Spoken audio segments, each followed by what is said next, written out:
Hi everybody. For those of you who are new to this book channel, I wanted to reintroduce myself. So my name is Stephanie Rese and I'm the author of Raising the Goddess of Spring. While the book is a guide for parents raising children with rare chromosome disorders, one of the things that I do include in the book is an entire chapter on reproductive considerations for people who carry chromosome differences like myself. So for those of you who may not know, one of the things about me is that I'm a balanced translocation carrier between chromosomes 11 and 22, and Maya was actually born from my 5th pregnancy. So my first 4 pregnancies ended before 12 weeks.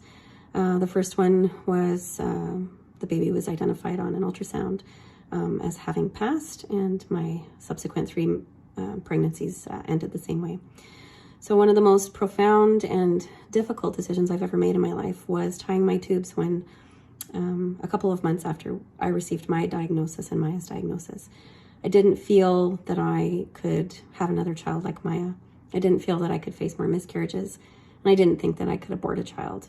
So those were all very personal considerations that I had to think about as I was trying to decide, along with my husband, of course, how we would continue to build a family.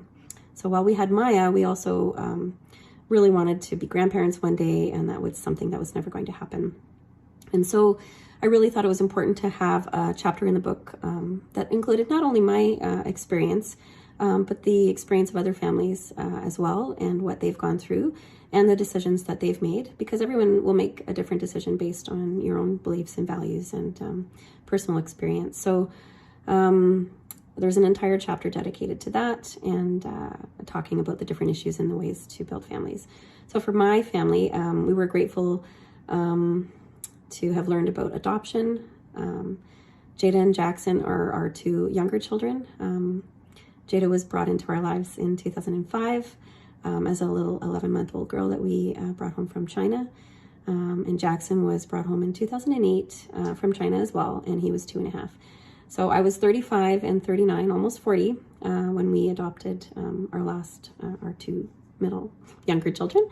And so if I think about it, from the time I was 22 to almost 40 was how long it took me to build my family. It was probably one of the darkest times in my life. As I was going through miscarriages, I was incredibly depressed. I faced a lot of serious mental health issues back then. It was really hard for me to resolve my role as a wife, to not be able to give my husband a family that he had talked about with me and what we had planned. So lots of losses of dreams, and it took me a long time to come back from that.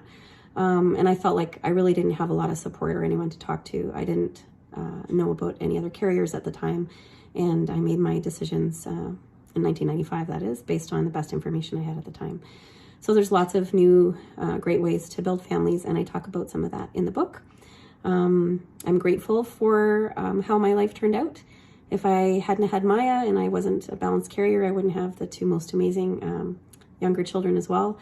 They've brought so much to our lives, and I'll never think that I should have done anything differently. But everyone's life and journey to building a family is going to look different. So I talk about a lot of those experiences of my own, other parents, and what that might look like for you in my book. So if you'd like to check that out, Chapter 10, Raising the Goddess of Spring, it's available on most Amazon platforms.